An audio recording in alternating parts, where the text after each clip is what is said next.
setelah kemudian berbeda? Itu tidak terlalu substantif ya. Mungkin bisa bertanya yang isinya saja. Gitu. Kalau itu hanya pertimbangan-pertimbangan teknis ya. Tapi Pak Presiden menyinggung soal reshuffle, kemudian pembubaran lembaga, kan nanti penanganan COVID ini tidak sesuai dengan ekspektasi. Lantas tanggapan dari para menteri bagaimana dengan warning keras dari Presiden ini, Pak? Yang diperlukan bukan tanggapan bagi para menteri, tetapi para pembantu presiden, kepala lembaga harus merespon penekanan apa yang disampaikan oleh presiden. Pak Presiden memandang perlu bahwa adanya semangat bersama untuk mengatasi COVID ini, karena presiden khawatir para pembantunya ada merasa bahwa situasi sekarang adalah situasi yang normal. Untuk itu diingatkan, ini peringatan yang beberapa kali disampaikan oleh presiden. Peringatannya adalah ini sebuah situasi krisis yang perlu mendapatkan penanganan yang extraordinary. Penanganan yang tidak cukup dengan biasa-biasa, tidak cukup dengan cara-cara linear, tapi harus seorang pemimpin dari sebuah lembaga harus mengambil langkah-langkah yang efektif, efisien, dan akuntabel. Pasti juga tepat sasaran. Untuk itu, ya, beberapa kali presiden mengatakan ini dan masih ada hal-hal yang di lapangan tidak sesuai dengan harapannya beliau, maka penekanan yang sekarang ini jauh lebih keras dari sebelumnya. Penekanan ini sebenarnya beberapa kali oleh presiden, tapi yang kemarin adalah penekanan yang jauh lebih keras. Agar apa? Agar persoalan COVID itu dengan pendekatan kesehatan sebagai prioritas dan pendekatan sosial, ekonomi, dan keuangan betul-betul keempat-empatnya itu bisa terakselerasi dengan baik, dengan cepat. Tetapi pada kenyataannya ada sektor-sektor lain yang masih lemah. Untuk itu diingatkan sekali lagi agar tidak boleh terjadi itu. Pak, untuk sektor-sektor yang Bapak sebut lemah itu ada sektor apa saja, Pak? Lalu juga setelah peringatan tersebut, target apa yang diharapkan Presiden yang bisa dicapai oleh Menteri-Menterinya? Ya, walaupun sudah disinggung persoalan kesehatan dari aspek kesehatan, dana yang cukup besar baru terserap 1,53%. Memang setelah kita dalami ada beberapa persoalan yang perlu dikomunikasikan secara lebih cepat lagi. Di antaranya bagaimana membangun sinergitas antara BPJS dengan Pemda dan Menteri Kesehatan. Ini juga persoalan.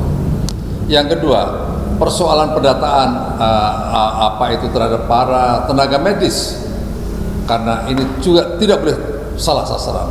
Ini juga persoalan.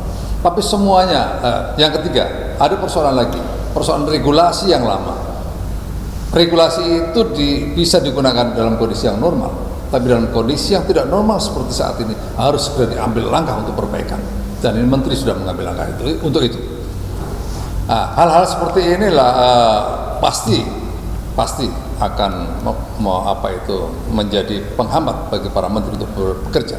Tapi persoalan sekali lagi adalah persoalan bagaimana cara-cara baru untuk mensiasati situasi itu sungguh diperlukan.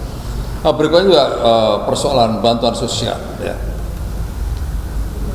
Ada persoalan pendataan, tetapi dalam kurun yang ketiga dan keenam ini sudah ada perbaikan dari waktu ke waktu. Berikutnya persoalan UMKM, bagaimana mereka mendapatkan stimulus juga masih ada hambatan-hambatan di lapangan. Inilah beberapa hal yang ditekankan oleh Presiden, ya, sehingga kebijakan makro Presiden yang pertama, jangan ada persoalan COVID-19 harus diselesaikan tuntas, jangan banyak korban, harus betul-betul bisa dijalankan.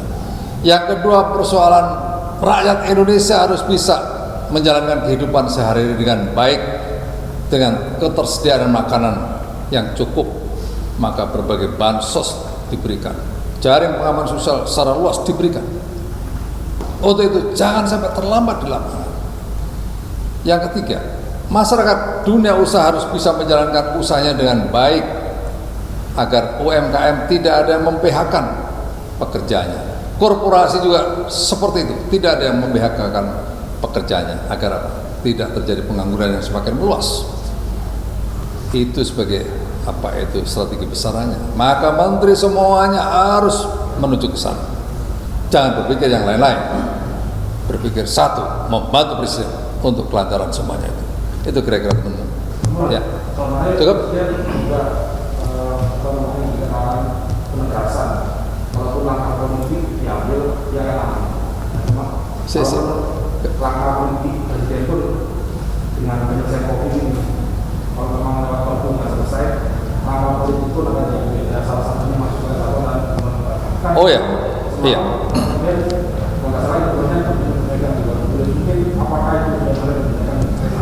Ya, memang Presiden mengatakan saya akan mengambil sebuah risiko, reputasi politik pun akan saya pertaruhkan. Maknanya itu Presiden mengambil langkah-langkah yang memberikan contoh kepada bawahannya seperti itu. Dalam dunia militer begini teman-teman sekalian ya, masyarakat juga perlu tahu ya. Dalam menghadapi sebuah situasi kritis itu ada 3 langkah yang harus diambil oleh para panglima, oleh para komandan di lapangan. Yang pertama ya, kehadiran komandan atau kehadiran panglima. Kita lihat Pak Presiden ya, Surabaya, Jawa Timur masih merah, beliau datang ke lapangan. Itulah ciri-ciri panglima, selalu hadir dalam situasi yang kritis. Yang kedua, mengerahkan senjata bantuan, bansos. Itulah bantuan, semua bantuan sosial dikerahkan ya, agar bagian dari solusi kritis. Yang ketiga, mengerahkan kekuatan cadangan. Ini biasanya saat-saat terakhir para panglima mengeluarkan itu, karena begitu mengerahkan kekuatan cadangan dijalankan, maka itu sebenarnya situasi sudah mulai sangat jelek. Jangan sampai ini dijalankan oleh Presiden, kan begitu. Pak Muldoko, kemarin waktu ke Jawa Timur, Presiden memberikan tenggang waktu 2 minggu untuk pengendalian dari Jawa Timur. Pak, untuk nasional sendiri kan masih tinggi, Pak. Ya. Adakah target khusus yang diberikan kepada Pak Menteri untuk bisa mengendalikan kurva ini untuk bisa melandai? Ya, tadi rapat evaluasi juga diambil langkah-langkah baru. Yang pertama adalah mengatasi Jawa Timur diperlukan kekuatan baru. Ya, tadi disepakati ada TNI, ada relawan dan seterusnya, dan kepolisian. Yang kedua, diperlukan alat pendukung baru, sarana-prasarana baru, alat kesehatan, APD dan seterusnya untuk diperbanyak, termasuk juga tes labnya diperbanyak.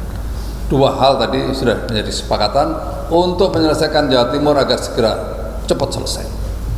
Dan ini juga langkah-langkah ini kalau saya proyeksikan itu mendekati langkah-langkah tactical militer, hampir sama.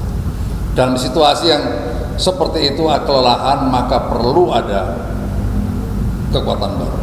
Nah, kekuatan baru inilah yang diharapkan bisa pikirannya baru, fresh, tenaganya baru, dengan berbagai sarana prasarana yang ada melekat, maka bisa diharapkan bisa menyelesaikan situasi itu dengan cepat. Tadi dalam rapat sudah disepakati, rapat terbatas. Cukup ya teman-teman sekalian ya.